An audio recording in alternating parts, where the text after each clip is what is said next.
Class में मैं बताया कि आपके लिए एक गुड न्यूज है। तो एक लड़की ने बोला कि सर आप प्रिंसिपल बन गए क्या? मैं बोला फिर पढ़ाएगा तुमको कौन? फिर कल से ही 6 में मयंक चंद्रा होंगे। वो इतना खुश है कम से कम क्लास में 4 बार ताली बजवाया उसने। फिर बोलता है सर आपका ट्रांसफर तो नहीं हो जाएगा? मैं बोला ऐसा कुछ नहीं है, बस एक छोटी सी जिम्मेदारी मिली है और ये मेरा नहीं बल्कि इस विद्यालय का अचीवमेंट है, हमारे नवोदय समिति के अचीवमेंट है कि एनपी 2020 जो कि अब लागू हो रहा है और हमारा स्कूल भी उस पायलट प्रोजेक्ट के एक हिस्सा है। और इसके लिए कुछ एक्सपर्ट, जो भारत सरकार का डिजिटल इंडिया कार्यक्रम चल रहा है उसमें उनको कुछ एक्सपर्ट चाहिए जो इस डिजिटल एजुकेशन के अलग अलग एरिया से संबंधित है। तो ये जिम्मेदारी हमको मिली है कि हम डिजिटल एजुकेशन के मेंटर के रूप में पूरे इंडिया पर काम करेंगे। सुना कि मेंटर है क्या चीज? मेंटर मतलब वो एक्सपर्ट है या किसी एरिया में आप उसमें कुछ ज्यादा नॉलेज रखते हैं, या सरल शब्दों में कहेंगे तो गुरु शब्द है, जिसमें कोई गरुड़ नहीं है, गुरु है। और जिस परिवर्तन के दौर से अभी वर्तमान शिक्षा व्यवस्था जा रही है, जब से कोविड-19, तब हमने पठन पाठन या जो कह सकते हैं कि शिक्षा का जो विधि है वो पूरी तरह से बदल गया है। अब केवल हमारा जो क्लासिक मेथड था जिसमें हम चाक एंड टाक मेथड से क्लास में पढ़ाते थे, अब वहीं तक हमें ना रुक करके उसे एक स्टेप आगे जाना है।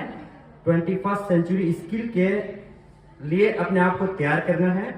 इसके लिए हमें टेक्नोलॉजी का उपयोग भी करना है, लेकिन पूरी तरह से टेक्नोलॉजी के ऊपर डिपेंड नहीं रहना है। ये सही है कि टेक्नोलॉजी शिक्षक का स्थान नहीं ले सकता, लेकिन ये भी सही है कि वे शिक्षक उन शिक्षकों का स्थान जरूर ले लेंगे जो आज टेक्नोलॉजी में आगे हैं। वैसे भी डिजिटल एजुकेशन मतलब ये 3 भागों से बना है। पहला आपका टेक्नोलॉजी आता है, दूसरे आपके कंटेंट आते हैं और तीसरा आपका इंस्ट्रक्टर। टेक्नोलॉजी जो टूल्स हैं, जो आपके कंप्यूटर, लैपटॉप, मोबाइल, उनके बहुत सारे ऐप्स हैं, वो सभी आते हैं जिसे हम लोग अपने पठन पाठन में यूज करते हैं। दूसरा महत्वपूर्ण चीज है उसमें कंटेंट, ई कंटेंट। प्रधानमंत्री की ई विद्या जी के 200 जो चैनल्स अभी टीवी पर चल रहे हैं, इसके अलावा दीक्षा ऐप है, निष्ठा, ई पाठशाला, इतने सारे ऐप डेवलप किए गए हैं सरकार के द्वारा। तो वहां पर अच्छे कंटेंट चाहिए। तो ये हम सभी टीचर्स के लिए एक बहुत बड़ी अभी जिम्मेदारी आने वाली है कि हम अच्छे कंटेंट ऑनलाइन अवेलेबल कराएं, ताकि केवल आपकी जो शिक्षा है वो केवल क्लासरूम तक ना रहे। क्लासरूम में तो हम टीचर के साथ इंटरेक्ट करें, लेकिन बाकी समय में जैसे कुछ बच्चे हाई आईक्यू वाले हैं, कुछ बच्चे लो आईक्यू वाले हैं। हाई आईक्यू वालों को स्वाभाविक है कि हम जो वहाँ इंटरेक्ट कर रहे हैं वो उनको और ज्यादा इंफॉर्मेशन चाहिए, उनको और ज्यादा नॉलेज चाहिए, वो तुरंत गेन कर सकते हैं। जो लो आईक्यू वाले हैं, हो सकता है उस समय जो हम इंटरेक्ट करते हैं उतने में उनको वो समय पर्याप्त नहीं होता।